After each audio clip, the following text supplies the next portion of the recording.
감사합니다. 우리 무슨 말씀을 하시던지라는 제목을 가지고 요한복음 2장 5절의 말씀으로 우리 함께 나누겠습니다. 한 절 말씀이죠. 우리 큰 목소리로 합독해서 읽겠습니다. 시작. 그의 어머니가 하인들에게 이르되 너희에게 무슨 말씀을 하시든지 그대로 하라 하니라. 아멘. 다시 한번 읽어드릴게요. 그의 어머니가 하인들에게 이르되 너희에게 무슨 말씀을 하시든지 그대로 하라 하니라. 우리가 잘 알고 있는 요한복음 2장의 가나 혼인잔치 비유에 나오는 말씀의 한 구절이었습니다. 오늘 이 본문의 배경을 잠깐 말씀을 드릴게요. 예수님께서 제자들 12명의 제자들을 모으신 직후의 이야기이고요. 아직은 공생애, 즉 하나님의 아들로서의 신적 권위를 가지고 일하지 않으셨을 때의 일입니다. 처음으로 이 일을 통해서 이 공적인 사역을 시작하게 된 그런 아주 중요한 의미를 가진 사건이 오늘 바로 이 본문의 사건이 될 것입니다. 흔히 우리가 이야기하는 가나 혼인 잔치가 되죠. 잠깐 줄거리를 말씀드리겠습니다. 아직 모르시는 분들도 있으니까요. 예수님께서 어머니와 가족들과 이 제자들과 함께 이 누구의 혼인 잔치에 갔습니다. 결혼 잔치에 갔어요. 갔더니 거기에서 이제 포도주를 먹고 즐기는 시간이 있는데 그 당시에는 포도주가 지금의 어떤 술의 의미가 아닙니다. 아주 할 이야기들이 많으니까 넘어가고요. 이 포도주를 먹는데 떨어진 거예요. 그랬을 때 예수님의 어머니가 문제 해결을 위해서 나서서 예수님에게 이 문제를 해결해 달라고 부탁을 합니다. 그러니까 이 포도주가 떨어졌으니 어떻게 해결해 달라라고 하죠. 그리고 예수님께서는 결국에는 물을 채우라라는 말씀을 하시고 하인들이 물을 채웠을 때 이 물이 포도주로 변하는 일이 벌어지죠. 그리고 이 포도주를 나눠 주었더니 이 많은 사람들이 즐거워합니다. 연회장이 이 가족들을 불러서 하는 말이 원래는 좋은 술을 먼저 내놨다가 우리가 취하면 나쁜 술을 내오는데 여기는 가면 갈수록 좋은 술이 나오는구나. 어떻게 이렇게 손님 대접을 잘하십니까? 라고 칭찬하는 일이 벌어지고 그래서 맨 마지막에 기록되기를 이 일이 예수님의 첫 공식적인 사역이면서 이 일을 통하여 우리 하나님이 영광을 받으셨더라. 이렇게 마무리가 되어지는 이야기입니다. 맨 먼저 우리가 살펴봐야 될 것은요, 이 가나 마을에 혼인잔치가 있었다는 건데 거기에 예수님과 그의 가족들과 제자들이 모두 초대가 되었다는 이 사실이죠. 왜냐하면 제자들이 지금 한 명 한 명 예수님께서 제자들을 불러 모아 주셔서 12명이 지금 되었는데 사실은 이 12명이 처음으로 모인 완전체, 이 완전체가 처음으로 모인 자리였다는 것이 우리에게는 좀 생각해야 될 아주 중요한 포인트가 됩니다. 그리고 거기에는 어머니와 자기 가족들까지도 다 갔단 말이죠. 이 무슨 말이냐면 그리고 포도주가 떨어졌을 때 예수님의 어머니가 나서서 문제 해결을 하려고 했던 걸 보면 분명 이 혼인잔치는 특별했어요. 그리고 예수님과 예수님 가족과 밀접한 관계에 있는 지인의 혼인잔치가 아니었는가라는 생각이 들고 그러면서도 가장 중요한 사람들이 다 한자리에 모일 수 있는 절묘한 어떤 일이 벌어지기에 아주 절묘한 타이밍이 지금 벌어졌다는 거예요. 잔치에 사람들이 많이 모였다는 것 자체도 중요하지만 더 중요한 건 지금 말씀드린 대로 그렇게 중요한 사람들이 한자리에 다 모여 있더라라는 얘기. 여기서 가장 중요한 사람은 또 누구냐면 바로 예수님의 어머니인 마리아입니다. 마리아입니다. 우리가 성경의 어떤 예화나 이야기를 읽을 때 이 이야기의 가장 중요한 주인공이 누군가를 먼저 선점하고 파악하는 것이 아주 중요하거든요. 그 사람을 누구로 보느냐에 따라서 말씀의 해석이 오해가 되어지고 달라져야 될 경우들도 많이 있습니다. 근데 이 가나 혼인잔치의 가장 중요한 인물은 어머니예요. 이 어머니를 중심으로 놓고 우리가 이야기를 해보도록 하겠습니다. 마침 이러한 중요한 상황에서 포도주가 떨어진 거예요. 절묘하죠. 포도주가 그날 하필 떨어졌어요. 포도주가 떨어졌는데 어머니가 문제 해결을 위해서 예수님께 뭐라고 말씀하시냐면 저들에게 포도주가 없다 하니 라고 말씀을 하십니다. 가족들이 해결해야 되는 문제이지만 해결할 수 없었겠죠. 그리고 어떠한 의미가 있었겠죠. 그래서 예수님께 말씀을 드린 거예요. 저들에게 포도주가 없다 하니 예수님은 거절하는 답변을 주십니다. 여자여 나와 무슨 상관이 있나이까. 여기서 여자여 어머니에게 왜 여자여 했냐 할 수 있지만 이거 뭐 별 문제가 되지 않습니다. 그러나 이 이야기는 길어지기 때문에 넘어가겠습니다.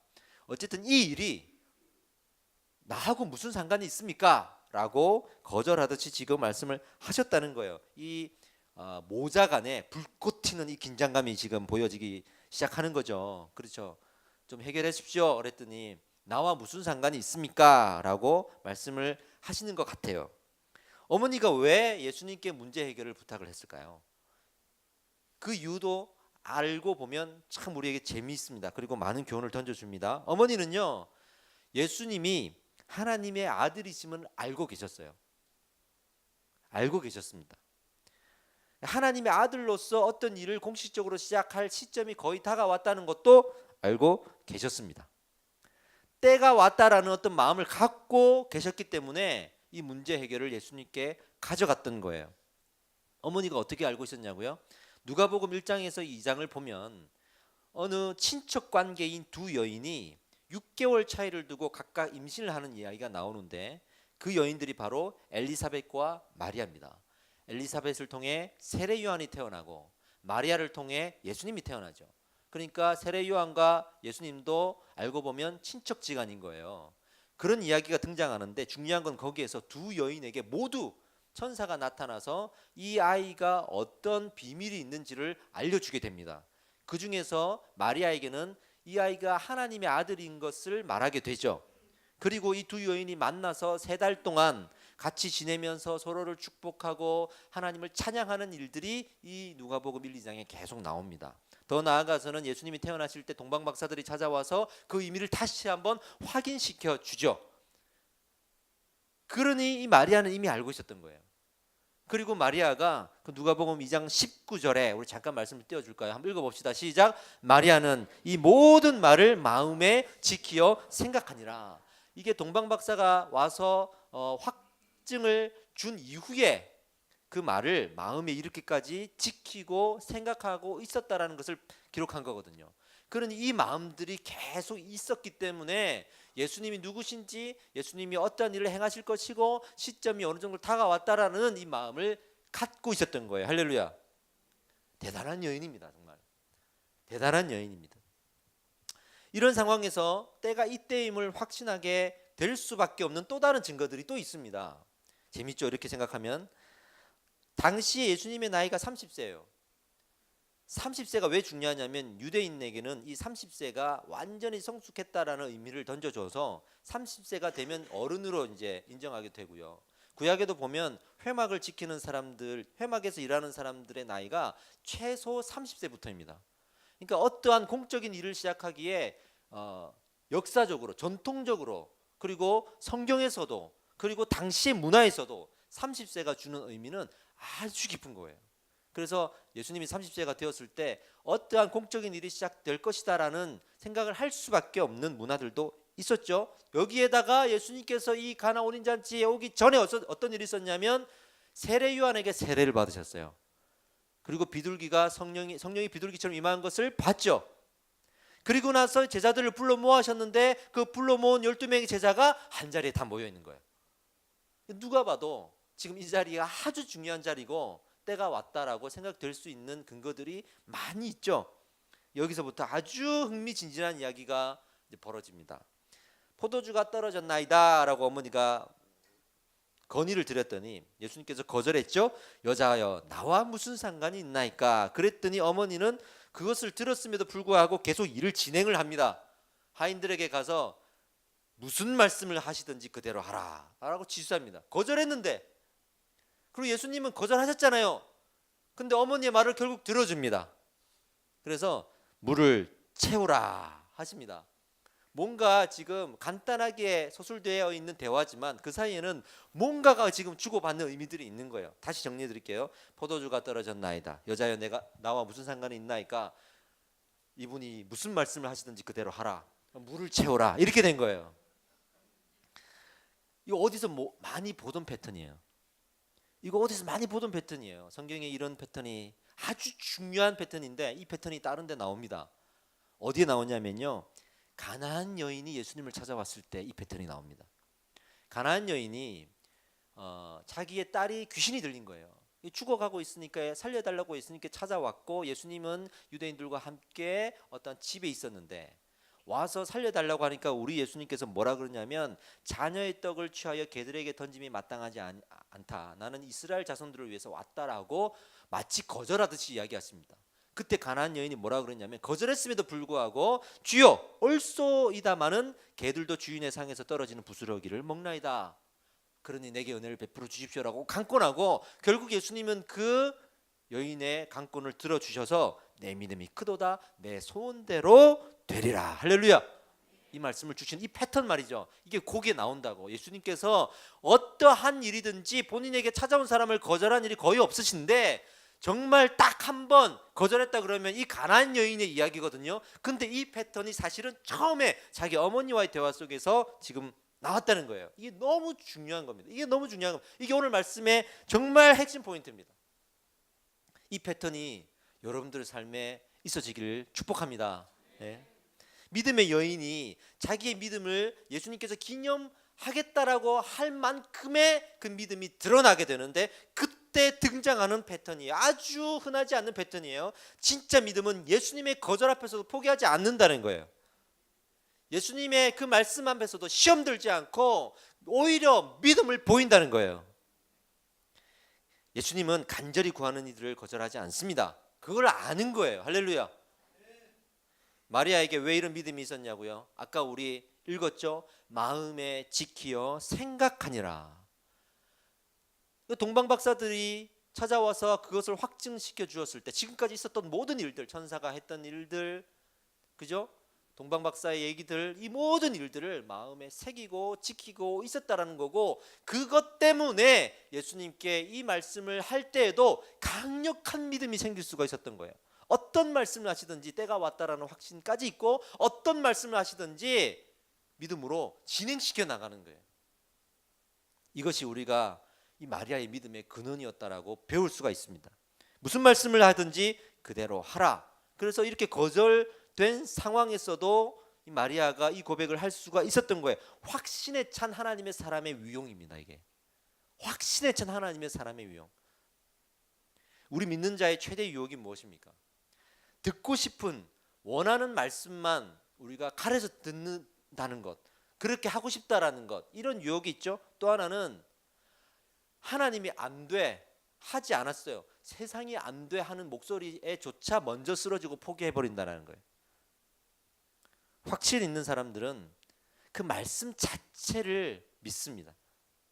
믿음의 사람들은 말씀 자체를 원합니다. 그래서 이것이 내게 원하는 바인지 원하지 않는 바인지를 가리지 않습니다. 어떤 말씀이든지 하나님이 하시는 말씀이면 내가 다 믿습니다. 할렐루야. 세상이 거부했다? 아니요. 나는 하나님이 안 된다 그래도 하나님 그래도 해주세요라고 강권할 수 있는 믿음이 있습니다. 이 믿음이 있어야만 가능한 겁니다. 근데 믿음 없는 사람은 하나님이 안 된다고 하지 않았어요. 세상이 안 돼라고 하는 그 목소리에 이미 나자빠져 있는 거죠. 제가 몇 번 들었던 비유지만 이 돼지들 키우는 사람들의 이야기를 들어보면 이 소나 돼지 같은데 이렇게 코를 뚫지 않습니까? 그 말 잘 들으라고 뚫는 거거든요. 아프니까. 그 고삐를 탁 당기면 아프니까 이 소든 돼지든 말을 듣는단 말이죠. 근데 사단이 우리의 고삐를 탁 쬐려고 우리의 코를 깨뚫려고 그래요. 막 이리 뛰고 저리 뛰고 사단의 말을 안 들으려고 하니까 코를 탁 꿰가지고 말을 듣게 하려고 하는 건데, 어떤 사람들은 뚫을 필요가 없다는 거예요. 지가 알아서 말을 잘 듣는 거야. 안 돼 그러면 안 돼. 이런 이야기들 흔히 우리가 지나가듯이 하잖아요. 너무 우리가 이 어두움과 세상의 말을 잘 듣는 거예요. 이런 사람들은요 아주 평온합니다. 삶이 아무 일이 없어요. 하나님을 거부해도, 말씀에 불순종해도, 하나님의 은혜가 없어도, 하나님을 멀리 떠나 있어도 아무 일이 없습니다. 이것이 위험한 것입니다. 정말 위험한 것입니다. 하나님의 말씀에 붙들려 있는 자는 엄청난 유혹과 어려움이 있습니다. 방해가 있습니다. 말을 안 들으니까 코를 꿰려고 하는 거예요. 그럼에도 불구하고 우리는 이 말씀을 가지고 믿음으로 살아가게 됩니다. 이게 믿음 있는 자의 삶입니다. 이 마리아를 봤을 때 그 믿음이 어디에서 나왔느냐? 마음에 지키어 생각하니라. 이 믿음을 가지고 예수님의 인생을 바라보며 살 수가 있었던 거거든요. 우리가 이 말씀을 이렇게 지키고 생각하고 살고 있느냐 이거죠. 우리는 무엇을 통해 이 믿음을 지키고 살아가냐는 거죠. 도대체 우리가 한 주간의 삶 가운데 그렇게 말씀을 지키고 생각하고 살아가고 있느냐 말이죠. 이 마리아를 통해서 우리가 배워야 될 믿음인 줄 믿습니다. 예수님은 우리의 거부에도 십자가를 지셨습니다. 세상의 거부에도 그 고난을 마시고 그리고 그 고난을 지셨습니다. 이후로도 지금도 우리에게 거절을 당하고 있지만 우리 예수님 우리를 사랑하고 계십니다. 성경에 보면 많은 사람을 미혹해 하리라, 그리스도의 남은 고난에 참여하라, 이런 말씀들을 계속 반복적으로 주시거든요. 항상 먹고 살기에 행복할 것이고, 아까 우리 예수 그 예수 믿는 기쁨과 즐거움을 빼앗기지 않도록 그렇게 찬양했지만 우리 살다 보면 그 기쁨과 즐거움 빼앗길 때가 너무 많거든요. 굶주린 사자들이 으르렁거리면서 우리 주변에 맴돌고 있거든요. 그런 걸 보면 예수님도 그런 일이 있을 거야 라는 이야기를 계속 하셨어요. 그래서 깨어 있으라는 말씀을 하신 거죠. 우리가 말씀에 깨어 있을 수 있는 유일한 이유는 마음에 지키어 생각하니라. 할렐루야. 그 말씀을 마음에 지키고 생각해야 될 줄 믿습니다. 예? 지금 우리의 상황을 한번 돌아봅시다. 이 예배라는 이 상황을 한번 봅시다. 예배라는 잔치에 그 혼인잔치처럼 많은 사람들이 지금 모여 있습니다. 그리고 여기에 셀리더와 그리고 세론들과 이 제자의 관계에 있는 분들이 다 여기 모여 있습니다. 얼마나 기막힌 상황입니까? 일주일에 한번 벌어지는, 있을 수 없는 일이 여기에 벌어지고 있잖아요. 매주 모이니까 우리는 그러려니 하지만 정말 조금만 더 생각해 보면 있을 수 없는 일이 지금 벌어진 거예요. 여기에 모든 중요한 사람들이 다 모여서 함께 예배하고 있다는 겁니다. 하나님 입장에서도 너무 중요하지만 사단의 입장에서도 너무 중요한 자리입니다. 이 자리를 가볍게 생각해서는 안 됩니다. 여기에서 우리 믿는 자들은 마리아가 되어야 됩니다. 무슨 말씀을 하시든지 그대로 하리라라는 믿음의 고백을 가지고 예배를 드려야 됩니다. 이게 믿는 자가 가져야 될 말씀의 유형인 줄 믿습니다. 오늘 우리 예수님이 말씀하십니다. 물을 채우라. 할렐루야. 물을 채우라. 그 하인들이 물을 어디에다가 채워? 어디까지 채워요? 아구까지 채운다. 아구까지 채운다. 이렇게 표현되어 있어요. 그 끝까지 이제 한 방울만 더 넣어도 흘러내릴 만큼 끝까지 채웠다는 겁니다. 우리가 이 예배를 통해 이 말씀을 들으면서 해야 될 일은 그 말씀으로 믿음이라는 항아리에 채우는 겁니다. 아구까지 채우는 겁니다. 그 아구가 우리에게 주는 의미가 뭐냐면 현실의 한계를 이야기하는 거예요. 현실의 한계까지 채우는 겁니다. 현실이 안 돼, 이건 아니야, 이거는 신앙과 관계없이 안 되는 거야 라고 우리를 거부하고 거절한다 하더라도 그 한계를 뛰어넘어 믿음을 채우는 겁니다. 믿는 자는 포기할 현실이 하나도 없어요.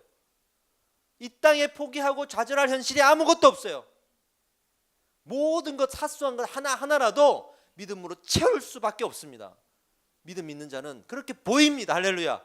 여러분들의 이 믿음의 시선이 함께할 줄 믿습니다. 우리 현실에 예수님이 동일하게 역사할 것을 믿으십시오. 사소한 현실의 한계까지도 우리 하나님이 응답하신다는 것을 믿으십시오. 우리는 예수님의 거절이 아닌 세상의 거절에 먼저 쓰러지고 있습니다. 그러면 안 됩니다. 세상의 거절 앞에 쓰러질 이유가 없습니다. 예수님께조차도 그래도 예수님 하게 해주세요라고 강권할 수 있는 그러한 은혜를 입은 사람들입니다. 근데 우리가 세상의 거절 앞에 두려워할 이유가 없는 겁니다. 할렐루야. 제가 몇 번 간증을 했어요. 그래서 일일이 막 구체적으로 간증을 할 필요는 없을 것 같지만 저희가 어머니가 한때 가출을 하셔가지고 그 어머니를 제가 찾으러 갔던 간증들을 제가 몇 번을 한 적이 있습니다. 어디로 갔는지를 모르고 핸드폰도 카드도 다 놓고 가셨을 때 전화번호로 공중전화로 한 통 전화 온 건 그거 가지고 이게 충북 음성지역 근처다 그거 알아내고 그 지역을 제가 1박 2일 동안 여관방에 방 잡아놓고 식당은 다 뒤진 적이 있어요. 다 뒤져가지고 마지막 날 다 포기하고 올라오기 직전에 거기는 기사식당에서 어머니를 찾았던 일이 있거든요. 그때를 생각하면 내가 어떻게 포기하지 않고 찾았지라고 물어보면 저는 너무 당연하게 답변이 나오는 거예요. 우리 어머니이기 때문에. 포기하고자 하는 생각이 없었죠. 찾아야 되는데 아쉽고 안타깝고 답답한 마음만 있었지 포기하고 싶다는 생각이 들었으면 그건 자식으로서의 가질 수 있는 마음이 아니겠죠. 우리 아이를 잃어버렸던 우리 부모님들 있습니까? 그래서 다시 찾은 일이 계십니까? 지금도 잃어버려서 찾고 계신 부모님들 보십시오. 그들에게 포기하고 싶지 않았습니까? 라는 질문이 얼마나 헛된 질문인지를 우리는 알고 있을 겁니다. 왜 그렇습니까? 내 자식이기 때문에 그렇습니다. 내 어머니고 내 아버지이기 때문에 그렇습니다. 우리 하나님이 우리를 그렇게 생각하시는 거예요. 우리가 하나님의 자식이기 때문에 하나님 포기하지 않으시고 우리는 하나님이 우리 아버지이시기 때문에 포기할 수가 없는 거예요. 그런데 어떻게 세상이 거절한다고 해서 우리가 포기할 수가 있습니까? 현실이 한계를 보인다고 해서 어떻게 거절할 수가 있습니까? 그 거절은 하나님을 아버지라고 믿지 않기 때문에 그렇습니다. 아버지라고 믿는 사람은 이 질문 앞에 단호하게 대답할 수 있을 겁니다. 아버지니까요. 할렐루야. 이 땅에 그 아버지를 묵상하라고 가정을 주시고 육적인 아버지와 육적인 자식의 관계를 주셨는데 지금 다 무너져 있잖아요. 아버지, 어머니 그러면 상처부터 생각나는 가정들이 대부분이요. 심지어는 부모가 자식을 생각할 때도 상처가 먼저 생각나는 가정이 많아요. 더 나아가서는 너무 사랑이 넘쳐서 또 문제예요. 제가 이 예배학교 50수를 한다고 소그룹 모임 가질 때 거기에 그 큰 교회에서 오신 그 집사님이 저한테 했던 말이 있습니다. 그 모임 중에 우리 아버지는 어릴 때부터 내게 너무 사랑을 많이 주신 아버지. 나는 그 아버지밖에 모르고 살았다. 근데 교회를 오니까 하나님 보고 아버지라 그런다. 나는 육적인 아버지가 더 좋은데 육적인 아버지만으로 충분한데 나에게 하나님을 아버지라고 하니까 그게 또 공감되지 않더라. 이러면 이런 대로 저러면 저런 대로 야 하나님을 아버지라고 우리가 믿고 모시기가 너무 힘들어요. 보이는 게 없어요. 아니면 보이는 게 너무 많아요. 이게 우리 인간의 연약함이거든요. 근데 우리 믿음의 선배들을 보십시오. 이 마리아라는 여인만을 보십시오. 어떻게 그들의 믿음이 지켜왔는지 아십니까? 육적으로 눈에 보이는 것으로 판단하고 지켜오지 않았어요. 그 눈에 보이는 것을 넘어서 하나님의 말씀을 보았다라는 겁니다. 그 말씀을 보고 현실에 보이지 않는 것들을 이겨내고 믿어왔다는 겁니다. 이게 지금 우리 성도님들에게 필요한 믿음인 줄 믿습니다. 우리가 하나님을 믿는 가장 좋은 방법은 말씀이에요. 말씀 안에서 하나님을 찾고 말씀 안에서 하나님을 보는 것입니다. 이 말씀이 우리 안에 생각되어지고 지켜있지 않으니까 그 아버지를 인정하지 않게 되고 아버지를 인정하지 않으니까 포기하게 되는 겁니다. 포기하게 되는 겁니다. 다시 한번 부탁드리겠습니다. 하나님이 우리 아버지십니다. 그 이유 하나만 우리가 제대로 믿으면요 이 세상에 포기할 일이 없습니다. 좌절할 일이 없습니다. 상처받았다고 쓰러져서 엎어져서 울고 있을 수 없습니다. 아버지라는 그 말 자체가 주는 힘입니다. 능력입니다. 할렐루야. 이 말씀을 묵상할 때 계속 요즘에 제 마음을 이렇게 묵상하게 하시는 일들은 보이지 않는 상황 속에서도 보이지 않는 상황 속에서도 기도하고 찬양하고 있는 그 성도들을 보고 묵상하게 하셨습니다. 우리는 눈에 보이는 것이 없다고 불평할 때 눈에 보이지 않기 때문에 보이지 않는 하나님을 바라보는 믿음의 사람들이 있다라는 것을 묵상하게 하셨습니다. 그런 사람들이 누굴까라고 봤더니 멀리 있지 않아요. 우리 가까이 있는 북한에 있는 교회의 성도들을 보십시오. 지하교회의 성도들을 보십시오. 그들이 무엇이 보이겠습니까? 제가 영상을 하나 준비해서 이 시간 잠깐 보겠습니다. 북한에 있는 교회의 지하의 성도들이 무엇을 볼 수 있겠습니까? 마치 다윗이 도망 다닐 때 아둘람 굴에서 무엇을 볼 수 있었겠습니까? 깜깜하게 빛이 들어오지 않는 곳에서 오히려 하늘에 밝은 빛을 노래하고 찬양했던 그들을 보십시오. 눈에 보이기 때문에 찬양한 것이 아니라 보이지 않기 때문에 오히려 찬양할 수가 있었던 그 믿음 말이죠. 그걸 무엇이라고 우리가 말할 수가 있겠습니까? 그들에게 한번 물어보면 이렇게 대답할 거예요. 내가 말씀을 마음에 지키고 생각하였더라. 할렐루야. 이 믿음이 다시 우리 안에서 이 예배 가운데에서 회복해야 될 줄 믿습니다. 우리 잠깐 영상을 보고 나누겠습니다.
단열된 반대하를 즉시 집행하시오.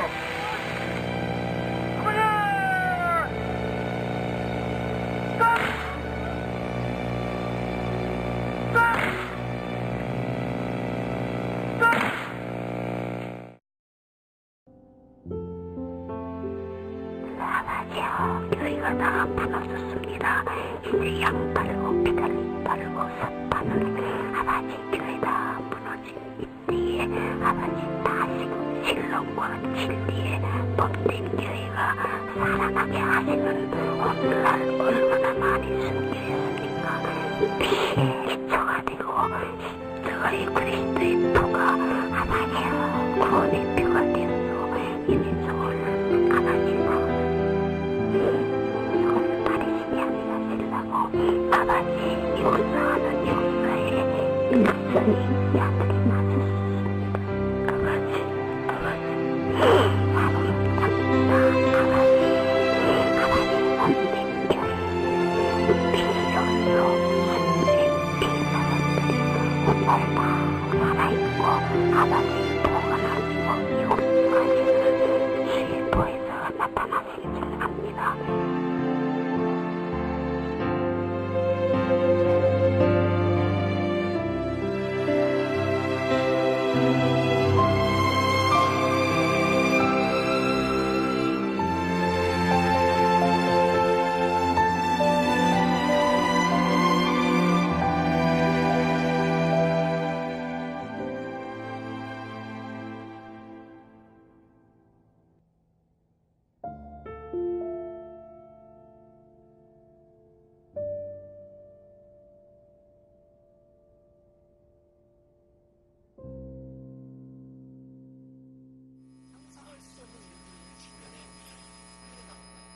점점 많이 일어나고 있습니다. 그런 걸 보면 마치 세상이 우리를 설득하는 것 같습니다. 신은 정리하지 않아요. 하나님은 이 땅에 없는 거야. 있다 하더라도 하나님은 선하지 않아. 이러한 메시지를 가지고 우리를 설득하려고 하는 것 같은데 그 설득이 너무나도 우리를 상상할 수 없는 일들로 하여금 엄청난 슬픔과 엄청난 고민들을 던져주는 그런 막대한 영향력을 가지고 설득하는 것 같습니다. 많은 청년들이 흔들리고 있습니다. 많은 사람들이 취업이 되지 않다는 그 이유만으로 하나님한테 힘을 부인하고 있고, 많은 사람들이 경제적으로 어렵다는 이유만으로 하나님의 이 창조주로서의 고백을 포기하고 있습니다. 많은 사람들이 이성관계가 깨어지고 부모와의 관계가 깨어졌다는 이유만으로 나를 이끄시고 인도하시는 하나님의 섭리를 부인하고 있습니다. 하물며 전 세계적으로 이 땅에 정말 말도 안 되는 큰 일이 일어났으면 그럼 우주 가겠냐고요. 근데 지금 그런 일들이 일어나고 있습니다. 그래서 제가 지금 해외 선교 나가 있는 동기 선교사님하고 인터넷으로 이야기를 하다가 그런 이야기 했습니다. 이 땅에 기도가 사라진 것 같다. 그래서 참 답답하다. 근데 그 선교사님이 저에게 뭐라 그러냐면 아니라고. 이 땅은 아직도 기도하고 있다고. 그래서 하나님이 긍휼히 여기고 있다고. 바로 중국, 북한, 이슬람, 그렇게 가장 기도하기 힘든 곳에서 숨죽여 기도하고 있는 기도의 소리가 있다고. 하나님은 그 소리를 듣고 계신다고. 우리가 어떻게 기도하지 않을 수가 있냐고. 그 얘기를 들으면서 북한 땅을 보게 하신 거예요. 이 정말 축제에 포도주가 떨어졌다라는 이 작은 일들을 통해 우리는 기적으로 치부하고 넘어갈 수 있지만 마리아의 믿음에 집중해 보십시오. 얼마나 대단한 믿음이었는지 우리는 이 믿음을 배워야 될 줄 믿습니다. 우리가 거절당할 때 어떤 거절이 가장 큰 줄 아십니까? 하나님이 거절하시는 거잖아요. 예수님이 안 된다고 하시는 거고 나랑 무슨 상관이 있냐라고 하시는 거고 나는 자녀들의 떡을 취해서 개들에게 던짐이 마땅하지 않다고 생각한다라는 이 말을 들었을 때보다 더 큰 거절감을 어디 가서 느끼겠습니까?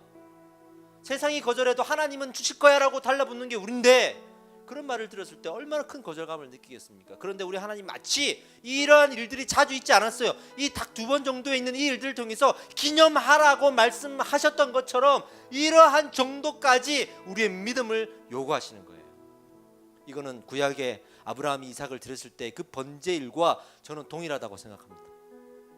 말도 안 되는, 아들을 번제단에 세워야 되는 말도 안 되는 일이 있잖아요.